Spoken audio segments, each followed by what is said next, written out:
we started out in our garage, and that was 6 years ago. It was a 70-foot like space basically, like, so it wasn't huge. So we had to build a lot of stuff. But when we started out, my business partner and I, Billy and I, had $500 a piece, and that's all we had to get started. And we're like, dude, we got to get this thing rolling. Like, it just felt like the need. Yep. So what I tell a lot of beginners is, because when they walk in, I mean, we've got a huge amount of shapes, and even though all of those shapes may lend themselves towards a specific style of skateboarding, ideally I try to kind of pick the person's brain and find out how they see skateboarding, because there's so many different styles that everyone comes in, they're like, I'm looking for a skateboard. It's like, okay, what do you want to do on the skateboard? And then they kind of like, what? So I try to ask a lot of those questions to help them realize what they see themselves doing in their head. And sometimes they don't know the terms or anything like that. So typically if they come in, I'm like, what kind of boards have you ridden? What kind of boards do your friends ride?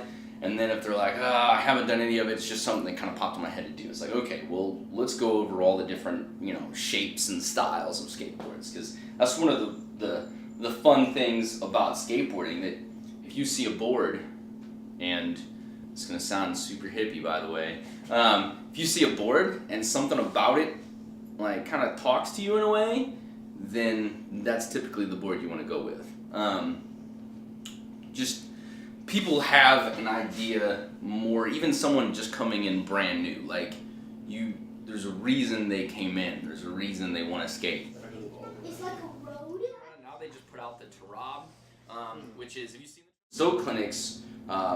Were kind of like my doing everything I could to get people the best start to be out and skate, give them a good fundamental core skills, basically how to stop, and then at that point in time they can go out and explore kind of on their own kind of leisure as much, or if they want to come back to another Stoke clinic. We've actually got a lot of people that will come back multiple clinics in a row, and they're all the time kind of building on what they learned the previous clinic. So Stoke clinics are my favorite thing to do, because I feel like I'm doing everything I can to get someone started, and showing people a really, really good time as well. And they get to try out all the different skateboards we bring, they get to try different styles, and then it's also kind of fun for me too, because I'm all the time testing what I'm teaching. So I'm all the time like, okay, dude, you taught it that way last time. That was either, like, you kind of see on people's faces, like, whether they get it or not. And you can definitely see, like, if they teach a certain way and they instantly, like, execute what you taught. You're like, okay, dude, I used the right amount of words to describe to them what they needed to do. And you see them, like, get it. And it's the best thing, man. Stoke clinics are my favorite thing to do every single month. Like, every single month.